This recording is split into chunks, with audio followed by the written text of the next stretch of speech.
to launch their business. Because, it's so important, as you said, right? I believe it's the money is in the follow-up, or the families in the follow-up. Honestly, all of us individually are really, really busy people, right? We have the best of intentions when moving forward, but then, things happen, right? As you said, life happens. So how is it that we can really keep that connection?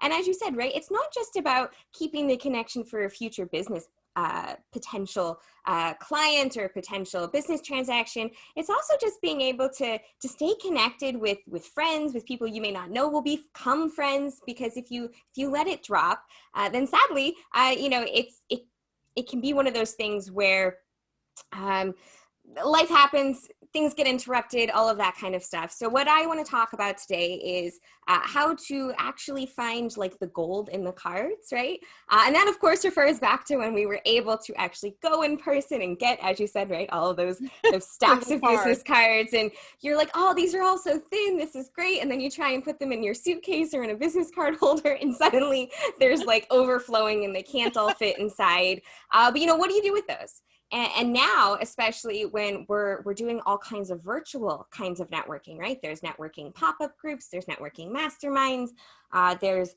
paid networking groups that have moved online. But how do you get the most out of that interaction? How can you get the most out of all those people you're meeting?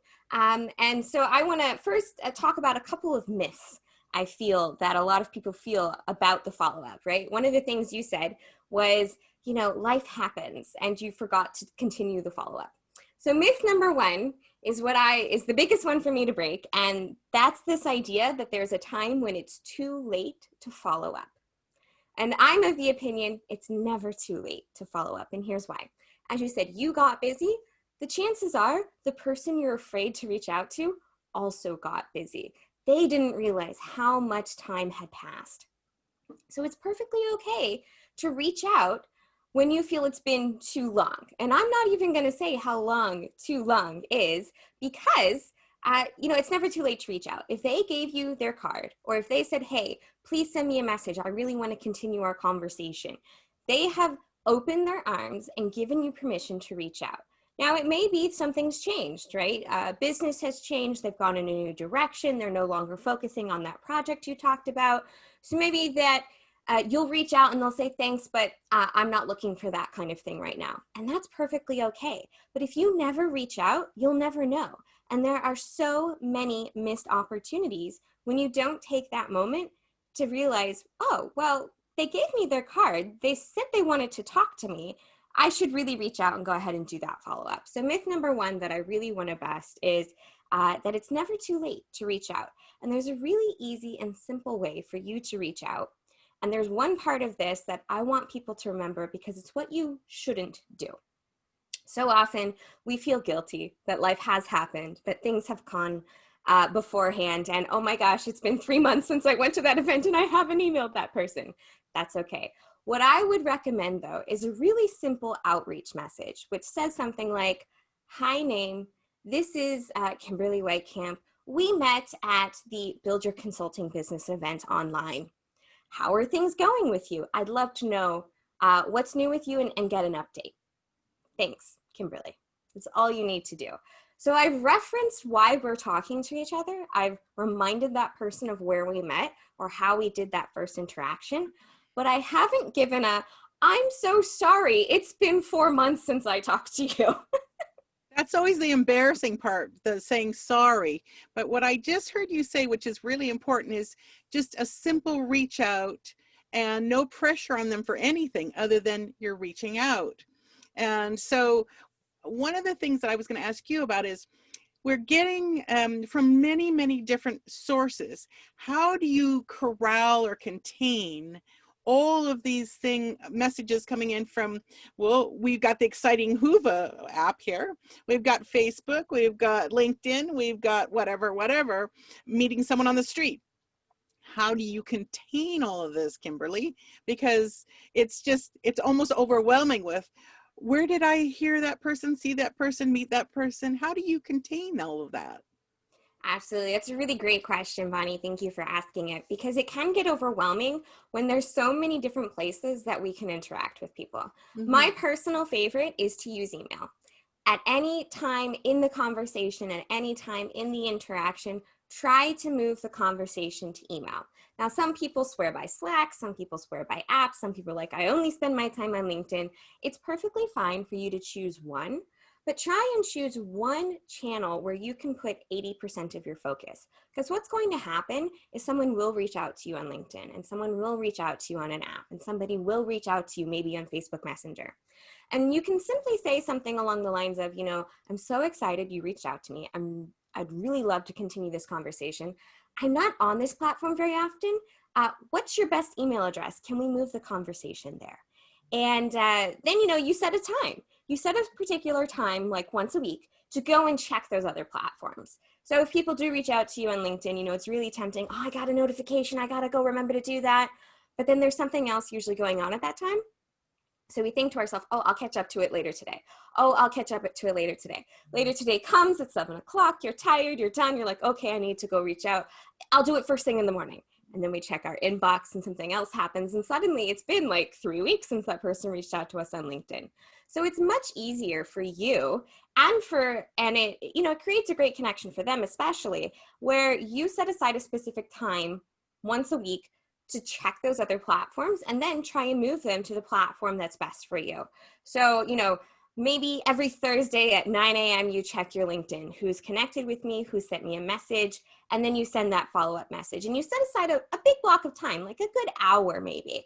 And you might find in the beginning you don't have enough to fill that hour. And then you might find that it starts to overflow in that hour, and you can choose, do I need to spend more time on this, or do I just wait for another week?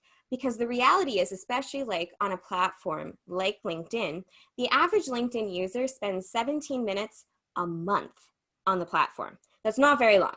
So it's perfectly normal for somebody to reach out to you, to send you a message, and it might be a week or so until you get back to them, because they're not on LinkedIn constantly, and neither are you. There's this perception in our head that everyone is checking every channel that we're using at any one time immediately. Like if I send them something, oh my gosh, they're going to expect an immediate answer. Unless there's something in the message that says, hey, I need to hear back from you within the next hour, they don't need to hear from you within the next hour. They're busy too. They have so many tasks that they're focusing on, that they're spending their time on. And they will also maybe, they check LinkedIn every Monday morning at 9 a.m. to see who's been promoted, who's got a birthday. They send those messages and they're done, right? So I want to really emphasize to people that there's no need to worry about that immediate answer for people. Now, of course, you don't necessarily want to wait a month until you reach out to them. But if you set aside that specific time slot once a week on the channels where people reach out, then move them to the communication channel that works best for you. You I just brought up a personally like great email. point. You just brought up the most amazing point, though. If we take all of the communications and funnel them to one place where we can manage it, and then the other thing is that place that you mentioned was email. That is ours. That's ours. These Yes. platforms could be gone in a flash, or they can change all their rules, and we won't have those communications. Whereas your email is yours and yours alone, and they are your very valuable asset. So I love that point you just brought up. Absolutely. Email is yours. Nobody's going to change who's going to see my posts next. And there's a lot of direct message options on social or on other channels, but it can get really frustrating to be like, where did I see that message? I don't know. Oh, I have to go in. Because also what happens is if you rely, for me personally at least, if you rely on a social network to do your messaging, what happens if that network goes down? Because that does happen. Or what happens if the network starts to screw up and doesn't like to send your message anymore? I've had that happen to me. Or what's really common is people like, you know what? I'm going to go into Facebook. I'm going to send that quick messenger and then I'm going to leave. But that doesn't happen, right? We start scrolling. We're like, ooh, what's everyone up to? On LinkedIn as well, who put out the newest, who put out a new business article? Oh, I want to learn about the 5 top ways to open my consulting business. And suddenly you've spent like 45 minutes and you still haven't sent the message.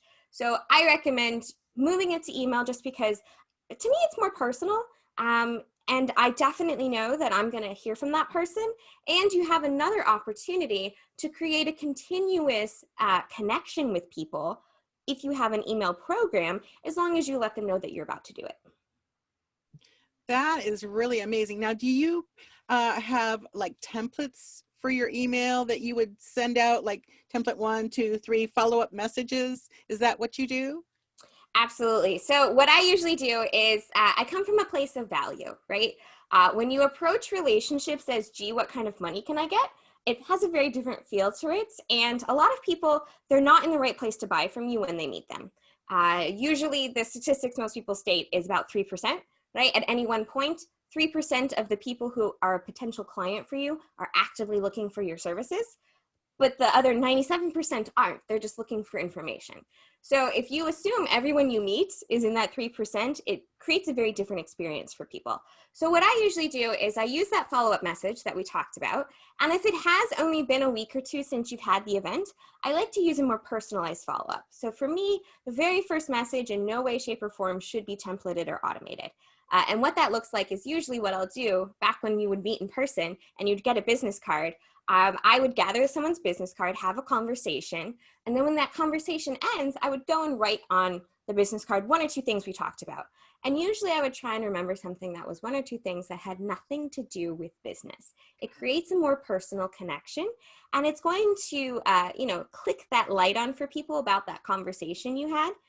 Because let's say, you meet at a conference or even at a virtual event. Let's go virtual, right? You're at a virtual event like Build Your Consulting Business. About 90% of the conversation you're going to have with individuals and within a single conversation is, well, business tips about building your consulting business, or business tips about what to avoid, or what kind of consulting do you do? So a lot of our conversations in that small period of time are on the same topic.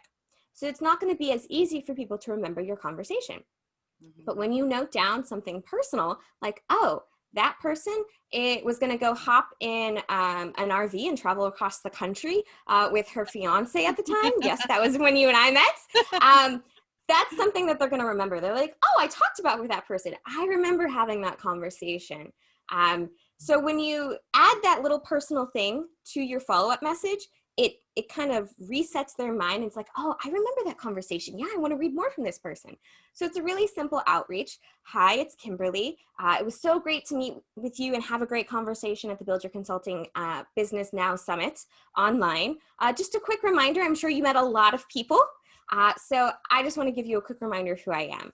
I'm a marketing strategist and a copywriter, and I specialize in helping entrepreneurs get their message out into the world and convert their audience. We had a great conversation about your upcoming trip around the country in an RV and the fact that I've been to over 20 plus countries. I would love to know how things are going for you. Let me know what's new. Thanks, Kimberly. So that's a really quick oral template for people to frantically take notes on.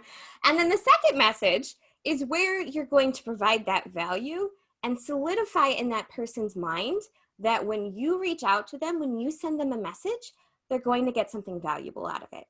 So whatever you talked about, if you talked about time management, if you talked about how to write an email series, if you talked about what to include in your follow-up emails, what I would then do is send a really brief message. Hey, this is Kimberly again. We met at this event. We talked about the fact that I write emails. I think this guide would be really valuable for you. Here's a free resource. So you give them a free resource. If it's one you've created, it's more powerful. But if you don't have something along the lines of what you talked about, or for example, maybe you really got into talking about basketball and you're going to send them an article about the latest, basketball coach or something, then, send them something though that's valuable to them, that relates to the conversation you had, and that puts into their mind that when you send them something, they're going to get something out of it. So that second message is always a resource I like to send. Usually I try and send them a podcast episode or a guide or a template that I've created so that they really remember, oh, right, this is what this person does. But again, if you don't have anything, feel free to go and look up some, go find an article that talks about that topic. And it's really easy. You put into Google, top 7 tips on whatever you talked about, and just make sure it's something that's been published within the last year or two, and then you're really good. That is great advice. It truly is. Now, there's the email after you've met someone. Do you do follow up in other ways as well, like the phone call or I just wonder how phone calls might play into that. Or do you do the email first and then a phone call later? So it depends, right? It depends on the person you're talking to, and it depends on people's preferred communication styles. I personally don't like using the phone. I love Zoom. I like Mhm. having conversations on Zoom, Mhm. but oftentimes I'll keep my phone on silent when working because it takes a lot of concentration for me. And I do focus sessions on writing, so I'll do 40 minutes of just one thing, one project I'm working on, and then I'll get up and walk away for 10 minutes and come back. So you don't want any distractions to happen during that. So Mhm. oftentimes my phone is on silent. Um, some people really like phone calls. I have found, especially since all of us are kind of stuck inside right now for the most part, if you can't set up a Zoom call, ask somebody, hey, would you like to have a virtual coffee? Absolutely, you can float that idea. But I find that oftentimes, especially right now, so many people have really unpredictable schedules, like maybe they're homeschooling, maybe everybody's working from home and they don't know what the bandwidth's going to be like. Maybe they're trying to figure out when they can get something fixed, and it's a really huge production because now schedules are really weird and everyone has to wear a mask when doing it. So for the most part, I don't do phone calls just because I personally would not answer the phone. But there are people who, and I think it's partially a generational thing, right? My generation, we don't really talk on the phone. But, it's something I think you can gauge. Like, is this a person who's going to want to answer the phone? Or is this a person who, maybe would prefer getting a set time? I often do things where I'll reach out to somebody and be like, you know what? I'd love to just have a conversation to catch up. When's a good time for you? And then we set up a Zoom call. I prefer Zoom calls because we can see each other face to face. And, we can have like an actual conversation. For me, I feel a bit of a disconnect when it's just on the phone and I can't see what they're talking about or what they're doing. But yeah, phone calls definitely have their place. For me, it's more of like once I know someone really well, then I'd be fine with picking up the phone and giving them a call. Got it. But when in those first early stages, I stick to more electronic communications. One other quick question, because I am a generation or two above you. Notes. Do you ever send out notes like in the mail?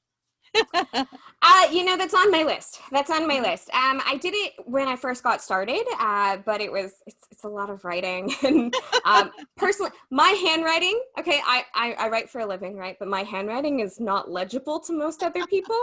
But you know what? That's actually a great point because there's a lot of services out there that will help you send follow-ups that way. Mhm. I tell people don't rely on them 100% because it is more obvious if it's from a service. But like I think sometimes you can like sign your signature and they can upload it so it looks Right. more like it's from you or Yes. something. And then, when you do send something personal like that, when you send something through the mail, because everyone likes getting stuff through the mail, right? They're like, Right. oh, I got something in my mailbox that's not a bill and not an advertisement. Awesome. I want to read this. It's really exciting, but do make sure to send a follow-up like a day or two after it should have arrived and ask them, hey, did the card get there? I just want to make sure you received it. Because especially right now, right, the mail is sometimes really slow and it's a nice another touch point for you. Right. Right. That's excellent. So you kind of multi-prong in the sense that the email's your solid go-to, but then as you get to know someone, know, like, and trust them, then maybe a actual Zoom or even a phone conversation might come into play. Absolutely. And it's an opportunity. You always set the space. For Mhm. me, I always set the space. I just want to set the intention for our call. This is just a chance for us to get to know each other better. Mhm. Or, set the intention for our call. This is a chance for us to get to know a little bit more about each other's businesses and how we might collaborate together. So set Mhm. the intention at the beginning of that call, and it makes it so it's a more personal conversation. And it also kind of removes the, is this person going to pitch me at the end?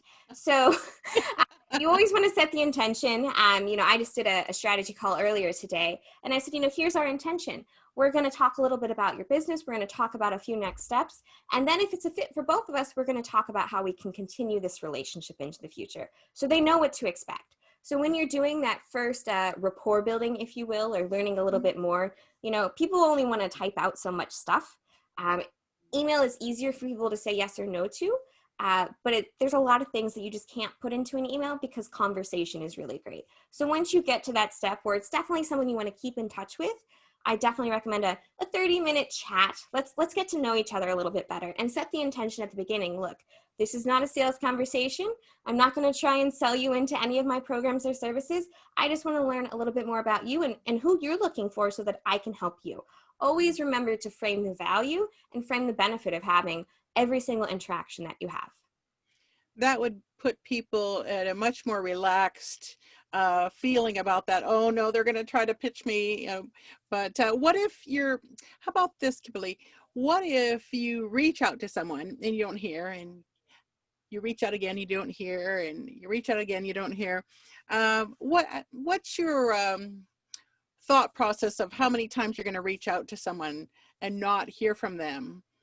Oh. Absolutely. So that actually brings me to myth number 2. So I'm so glad you asked that question. Myth number 2 is no response means no. And that is completely untrue. No response does not mean no. No response means they didn't respond to you. And here's what I mean by that, right?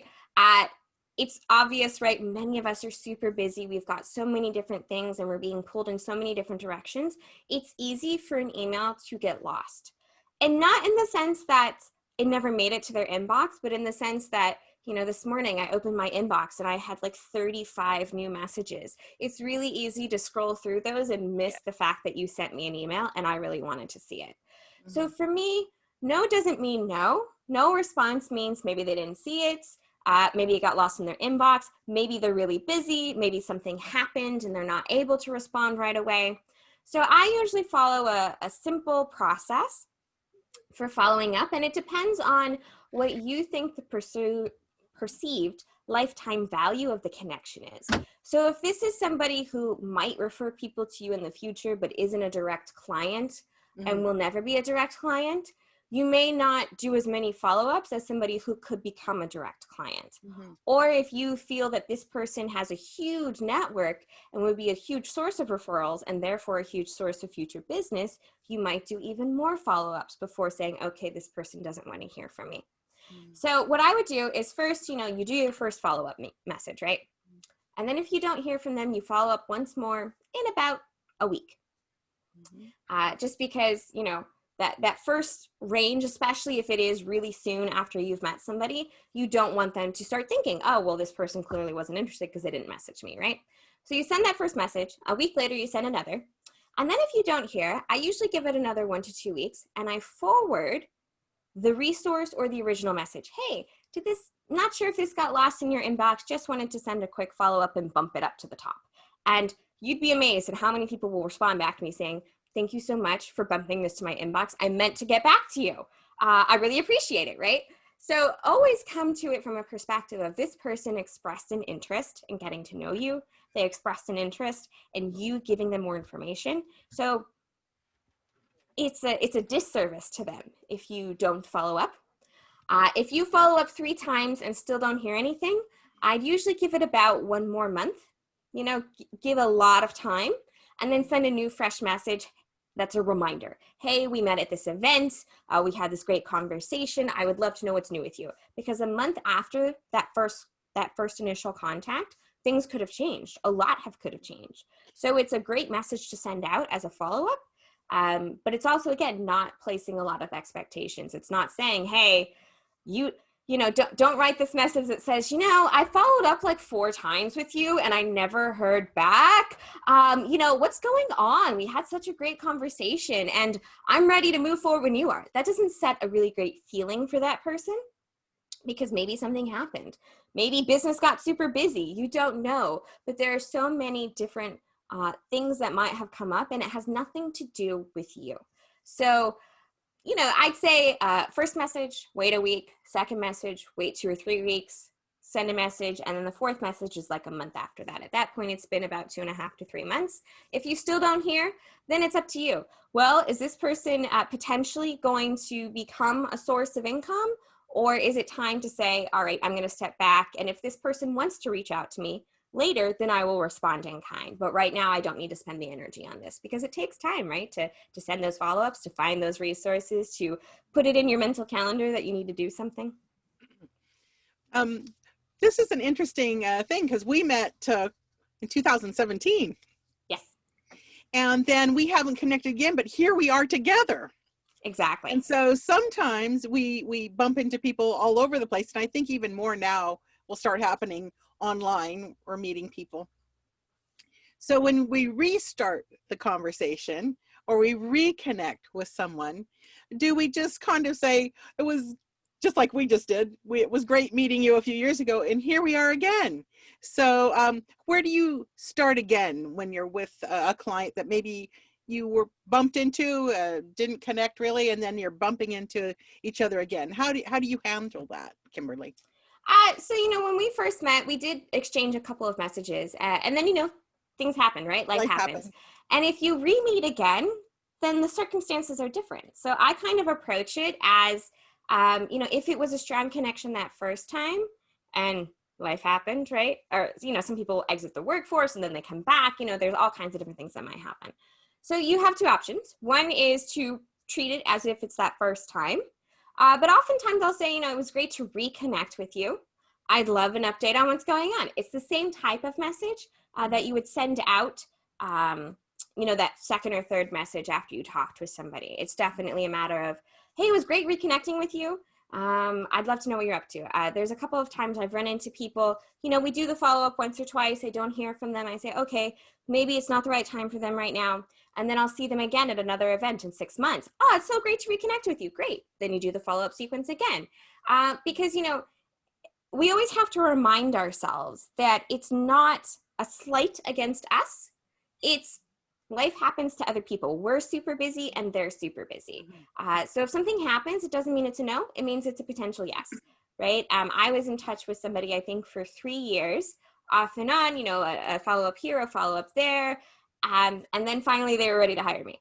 And it was like, okay, great, awesome, let's dive in. So you never know when something like that is going to pay off, but you have to balance it with your time and energy as well.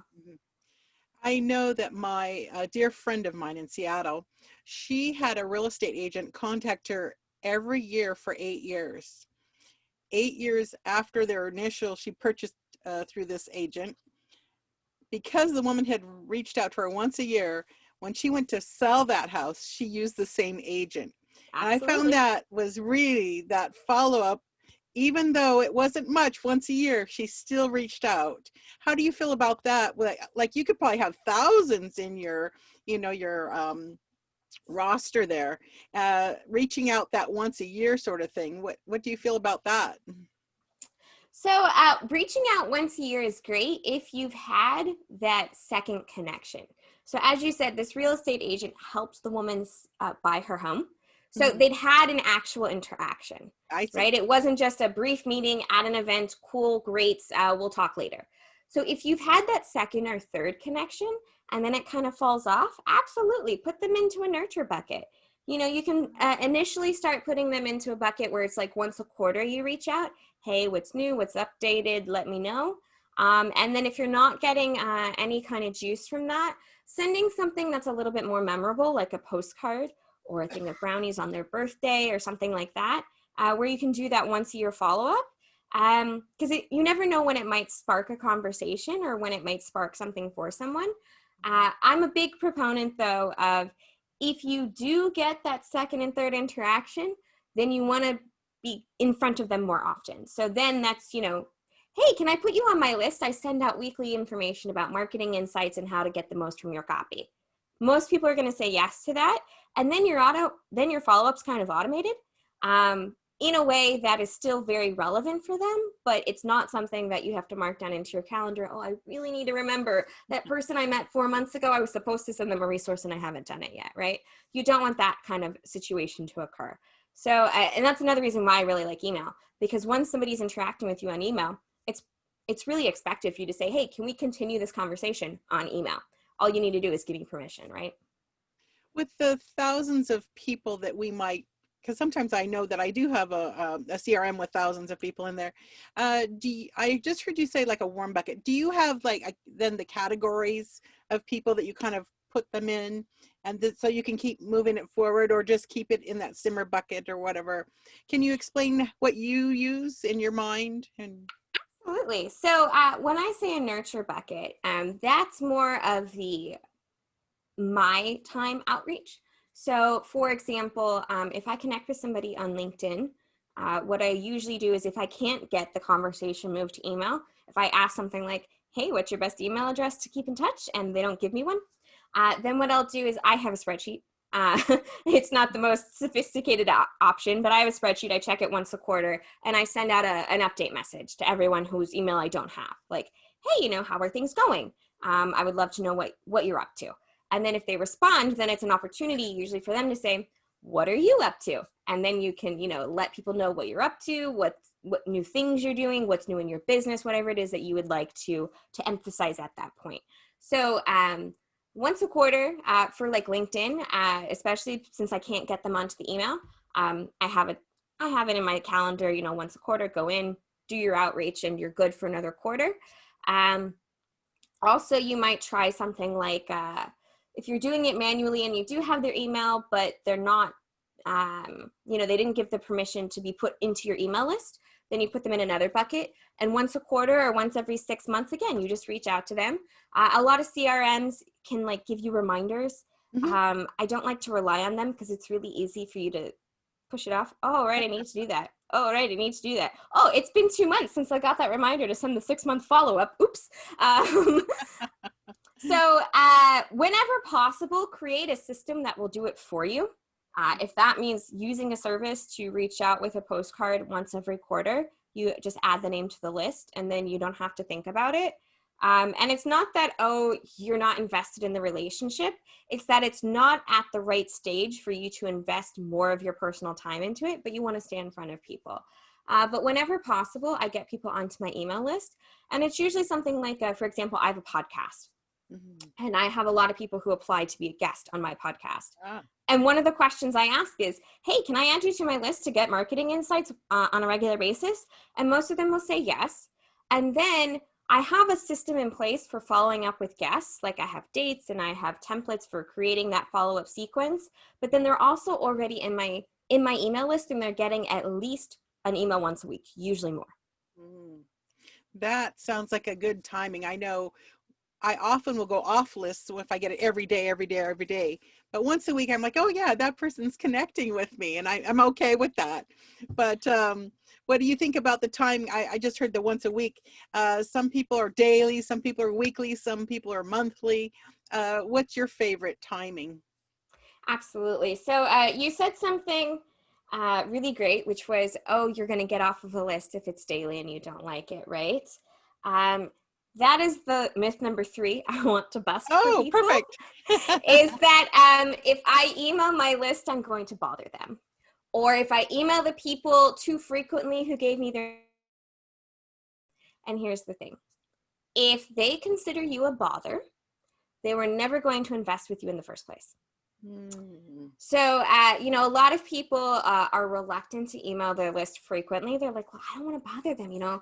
I know my inbox is super full. I don't want to add to it. Well, just remember, if you're providing value, if you're providing quality information and quality, connection with people, it's not going to be a bother to them. They're going to say, oh, awesome. Will they open every message? No, of course not. Because as you said, they have 50 other emails in their inbox today. But what it does is it reminds them of who you are. So when they're scrolling on Tuesday mornings and they see an email from you and the subject line doesn't relate to them, that's okay. Even though they opened the message, they still got that reminder that you're on their radar. And they're like, oh, right, yeah, that's that person who talks about copywriting and marketing. You know what? I'm super, super, super embroiled in trying to figure out my payment solution right now. It stopped working, so I'm going to figure out that first. Perfect. It's not the right time for them to get that information. They might go back and open it. They might not. But guess what? A week later, they're going to get another email from me and they'll be like, oh, right, that person again. You know what? Yeah, I've got time today. I'm going to open this message. So when you come at it from a perspective of, oh, I'm going to bother these people, it completely changes your relationship. When you come at it from a perspective of, this person raised their hand and said, hey, will you please send me messages? You're doing them a disservice by not connecting with them and by not communicating with them. No matter what it is you do, whether you're helping out how to manage their time better, whether you're helping somebody figure out how to manage a team better, no matter what it is, there's at least 1,000 other people in the world doing what you do. The reason why they're going to work with you instead of someone else is because you have a past relationship, you've nurtured the relationship, and they like you. So if by you emailing every day, you start to annoy them and they don't like it, well, guess what? They weren't going to like working with you anyway. I always view it as every unsubscribe I get is a blessing, especially when you look at it from this perspective, right? A lot of email systems, a CRM, whatever term you want to use, like MailChimp, ConvertKit, Ontraport, ActiveCampaign, Infusionsoft, Keep, there's so many out there, right? A lot of them have tiers. So if you have X number of subscribers, it's one cost. If you have another X number of subscribers, it's another cost. And anything in between, it's still that higher tier cost, right? So if you have a ton of people on your list who are never going to buy, why would you want to pay to have them there? If you have a ton of people on your list who are never going to open your messages and you leave them on because you like the fact that you can say you have, 1,000 subscribers or 5,000 subscribers, what benefit is that of to you, except that it's a vanity metric where you can say to somebody, yeah, I have 5,000 people on my list. 1% of them open my emails. It's not very useful. So I look at if I send out information and somebody chooses that email to prompt them to unsubscribe, here's the other thing to keep in mind. It's really hard to get people to take action, even if it is to say, no, I don't want to receive your emails anymore. Think about, the last time you unsubscribed from an email. How long were you on that list? How many emails did you open? How long had it been since you opened an email from them before you clicked unsubscribe? It's actually a really big ask for people. So if you send something out and it's enough to prompt them to say, oh my gosh, this is not what I want, they didn't want to work with you. And at the end of the day, your email list is a list of people who are going to be colleagues, contacts, friends, people who will buy from you. So all of those people, all of that category, if they've chosen to unsubscribe, it means it wasn't a good fit. And that's okay. It's a blessing because it keeps your list full of people who actually do want to hear from you. So that when you reach those higher tiers on your CRM, you know that those are still people who want to hear from you instead of a bunch of empty names that are only going to cost you money and never going to buy from you. I love that answer. As you were speaking, my mind said, well, why did I unsubscribe? And earlier you shared about giving people value. Mm-hmm. I realized that the ones that I unsubscribe for are just kind of a plain text of kind of bye, or we're doing this, or we're doing this, we're doing this. And I didn't feel any value of opening it. And that's when I go off. But there's some that I personally go to daily to check to see what's going on. Exactly. And that's the juicy ones that you want them to come to you. But so what is the strategy? And we have a few minutes here. We're going to take some any questions, but I want to ask this one question for you. The strategy of, you're a copywriter, of maybe information, offer them something to buy. What is your the method to the madness? So I'm going to give you the standard marketing answer. It depends. Test it. Okay. But for my personal approach to it, there are some people who say sell in every email, and it works for them. There are some people who say build the relationship first and don't ask to buy until much later, and it works for them. There are some people who say I'm only going to ask them to buy when it's super, super important, so they put out an offer once a month or once every 6 months, and it doesn't work for them. And here's why. Because when you give somebody 6 months of free content without asking them to do anything, and then you ask them to buy, they're going to be like, what is going on? She changed the relationship. So I'm a big proponent of asking your list to do something in every email. Not necessarily buy, but do something. Hit reply and tell me what it is your business is about. Go and listen to this podcast episode so you can understand exactly how to get started without a website. Here's a really great story about how I landed myself on 15 different stages in the last year. My friends who helped me do this, they're hosting a masterclass. Go sign up for it. It's free. Whatever it is that you're sending out, I'm a big proponent that you should ask your audience to do something, to take action on every email. So when you have an offer, they're already in the mindset that I'm going to get this email, it's going to be worth my time to read it, and I'm going to be asked to take an action. That makes sense. That totally makes sense. I just hearing it, I didn't feel like I'm going to unclick. Exactly, right? Yeah, because, and part of the thing is if you make like your emails entertaining, right? Like people have told me, oh my gosh, I love reading your emails. They're fun. So maybe they're getting something out of the marketing stuff, maybe they're not, but they like reading the emails. So remember, even if you're sending out to 10,000 people, one person is reading it one at a time. So really you're sending it out to one person. Who's that one person that needs to read the message today? That one, that is really beautiful. Just saying that right there. Say it again. Who is the one person that needs to read your email today? You may not know their name. You may not know exactly who's on your list, but every single individual name on your list is a person. And they're not all getting together and opening your emails and 30% of them are doing it. Each of them is opening it individually. They're having an individual experience and it's one-to-one. So we get this in our head that email's like this mass communication, and it is when we send it out in mass. But it's personal because I'm reading the one message in front of me. And if they're not talking to me, I'm going to click back. I think of everything we've talked about today, that one gem, that one nugget could make a difference for anybody. Number one, I need to be on your email list. I can't wait. And turning our timer off, see if we've got 5 more minutes. Awesome. But I just love that juicy nugget right now. That one really called to me of everything you've been talking about. And I'm wondering if we have any questions coming in from the side here.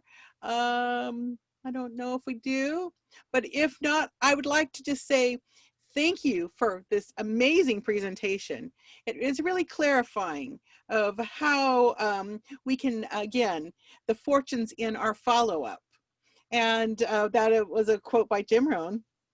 And there will be an offer at the end of this presentation for everyone. And I think that we want to make sure that we are on Kimberly's email list, because she has a lot of juicy information to impart to us on a constant basis. And maybe you could talk just a few minutes on copywriting. I know that's one of your amazing skill sets in comparing it to the fortunates and follow-up. Having the right copy is probably really important for this follow-up. Absolutely. And, I put out there a couple of templates. I just kind of spoke them out loud. But really what you want to remember in your copy is that they're just words, and it's your message, and it's the way you're going to connect with people. So people get so in their head about, well, I don't know exactly how to phrase it. There's no right way to phrase it. The way to phrase it is the way you are going to phrase it. So oftentimes when I hear people say that they're struggling with figuring out exactly how to say something, especially when they're talking about, well, I don't really know how I would send that follow-up message. Templates are a great starting point, but make sure the templates sound like you. And if you can't figure out how to make it sound like you, the easiest method is for you to get a friend to get on Zoom with you and be like, can you record this? Record it into an app that'll give you a transcription, like Otter. Otter is free. And have them ask you the questions. So when you're talking person to person, the way we speak is different than when we write. And you want your copy, at least I believe, to sound conversational. It needs to sound like it's actually speaking to a person, and it doesn't sound like business speak or corporate speak. Because the corporate we doesn't really say anything. And, we do this, we understand your plight. It doesn't really say much, and it's not going to make you stand out from anybody else. So the easiest method for you to get started with writing your copy is have a friend get on Zoom with you or pick up the phone and be like, can you just ask me 2 or 3 questions about this thing? And then I'm going to give you my answer and record it so that I can reuse it later. And then when you're talking to a friend, the way you speak, the way you use phrases is going to be very different. And you can take that transcript, clean it up, make it, properly aligned and laid out, and follow the right patterns to get people's attention. But it sounds more like you. So that's one method. And oftentimes, if you are that person who can speak your thoughts out loud, take your phone, turn on the recording app that's going to make a transcription, take a walk, because when you're doing something else, the way your thoughts flow freely is also very different. So, go ahead, do the walk, take your app, start talking, and then, you can repurpose that later. So when people say to me, I just don't know what to put in my emails, I'm like, okay, well, what's your offer? What do you want people to do next? Oh, I really want them to book a call. Well, okay, why should they book a call with you? Like, what's the benefit of talking to you? Oh, well, they're going to get a lot of clarity on like what to put in their emails. Perfect. Okay, so if that's what they need to do and that's the benefit, what do they need to know beforehand? Oh, well, what they need to know beforehand is really that email's not that hard. And and then you just start talking. And then you can repurpose that and turn it into your marketing messages wherever it is that you're going. So when you have that right mindset in place, it'll help you figure out exactly what to say and how to say it. And it will also make it less corporate sounding. And, you want your emails to sound like you. I love that. I love that tip of the day. I mean, that's juicy. That's real life.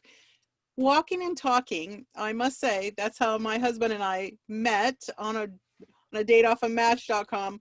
We started walking and talking, and our whole lives came out. And I think there's something also physical about walking and talking into a phone and recording yourself. That's an excellent, excellent tip. I love that. And with that, I just want to say this has been juicy, informative. If people really follow your advice, which they will, and reach out to you, and they truly will have that fortune in the follow-up.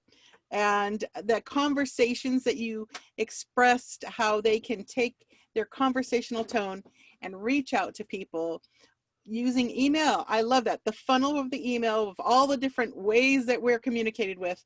And that's your own list that they can reach out to people, and that's yours, and that you consistently, if they consistently reach out and touch people in the right buckets of conversation, that will ease their own mind of that they're not missing anyone.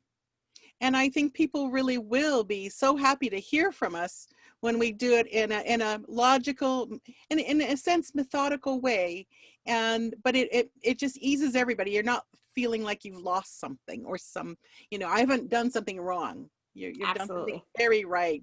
We want to thank you, Kimberly, for your time today at the Build Your Consulting Business Now Summit, our international multi-day event.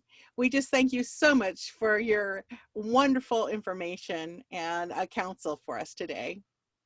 Well, thank you so much for having me. And is there a link for people to click? Do I direct them to the call, or? I believe Andrew will be putting that out for us so that people can reach out to you. And, we hope you can stay on for some of the other sessions. Absolutely. There's a great lineup here, everyone. Stick around. Yeah, thanks. Yeah. Stick around. Thank you so much. Feel free to put it in the Whova chat and the Zoom chat, Kimberly. We'll also be sending out a summary document with everyone's contact information with your link that way as well.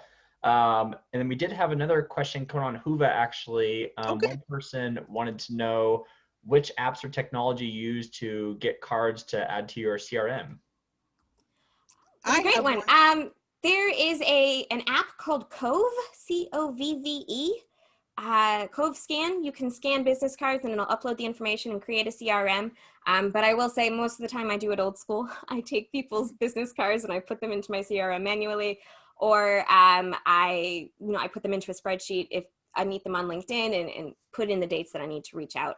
But Cove, I know, is a great one. It does scan business cards. I got it right after COVID started, so I haven't really had the chance to use it. Can you type that in the chat as well? And when you type the chat, make sure you click the setting where it says type to all panelists and attendees so everyone can see it instead of just me and Bonnie. As much as we want to keep the information to ourselves, we're also sometimes generous. So yeah. So I don't have the URL. I'm not sure if it's .com or .net or .ai. That's often the time. But if you just Google Cove Scan, they do the scanning of the business cards. Perfect. Awesome. Wow. Well, thank you so much. Thank you so much for the invitation. It was great speaking with you. Thank you, Kimberly. It was awesome. All right. I'm going to move you.